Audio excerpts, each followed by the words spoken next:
চট্টগ্রাম তো একটু বৃষ্টি হলে এখনো ডুবে যাচ্ছে। খাল খনন কর্মসূচি হচ্ছে বিএনপির রাজনীতির একটি অন্যতম অধ্যায়, যেটা শহীদ প্রেসিডেন্ট জিয়াউর রহমান সাহেব শুরু করেছিলেন। এটা সারা বাংলাদেশে উনি করেছেন কৃষির উন্নয়নের জন্য, পানি নিষ্কাশনের জন্য, এবং খালের দুপাশে যারা বসবাস করে তাদের দৈনন্দিন স্বাস্থ্য, জীবিকা সব কিছু কিন্তু অনেকটা এখানে নির্ভর করছে। সুতরাং খাল খনন শুধুমাত্র পানি নিষ্কাশন নয়, অবশ্যই চট্টগ্রাম মহানগরীতে বড় সমস্যা আছে পানি নিষ্কাশনের, সেটা অবশ্যই সমাধান প্রথম দায়িত্ব। সাথে সাথে খাল খননের সাথে আমাদের পারিপার্শ্বিক যে উন্নয়নগুলো হবে, খালের দুপারে যারা বসবাস করে যে প্রতিষ্ঠানগুলো আছে সকলের স্বাস্থ্যকর অবস্থায় থাকার একটা বিষয় আছে এখানে।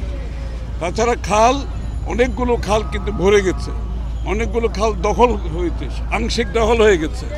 এগুলো মুক্ত করে সত্যিকার অর্থে সরকারের যে খালগুলো ছিল এগুলোকে আমরা ফিরিয়ে আনতে হবে। তাহলে চট্টগ্রামবাসীর পানি নিষ্কাশনের সমস্যা, খালের দুপারে মানুষের যে বসবাস করে তাদের স্বাস্থ্যের বিষয় আছে, তাদের দৈনন্দিন জীবনে খালের সাথে সম্পৃক্ততা আছে।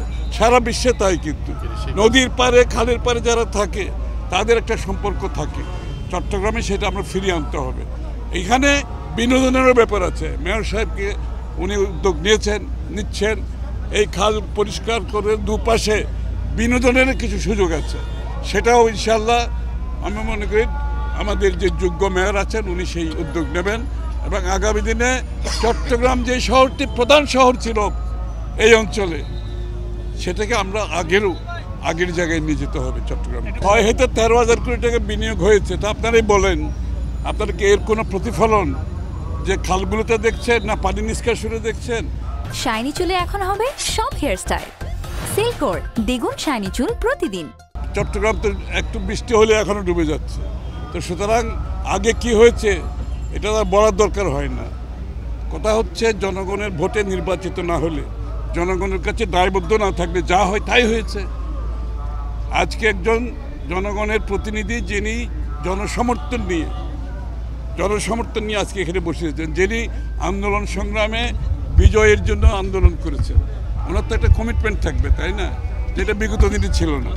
আমরা আশা করি ডক্টর শাহাদাতের নেতৃত্বে আমরা একটা চট্টগ্রামকে আবার বাংলাদেশের প্রধান শহর হিসাবে আমরা ফিরে পেতে চাই। রহমান সাহেব যেভাবে স্বেচ্ছায় শ্রম দিয়ে খাল খননের যে উদ্যোগটা নিয়েছিলেন, সেটা কিন্তু আজকে চট্টগ্রাম মহানগরীর মাধ্যমে পুনঃপ্রবর্তন হয়েছে।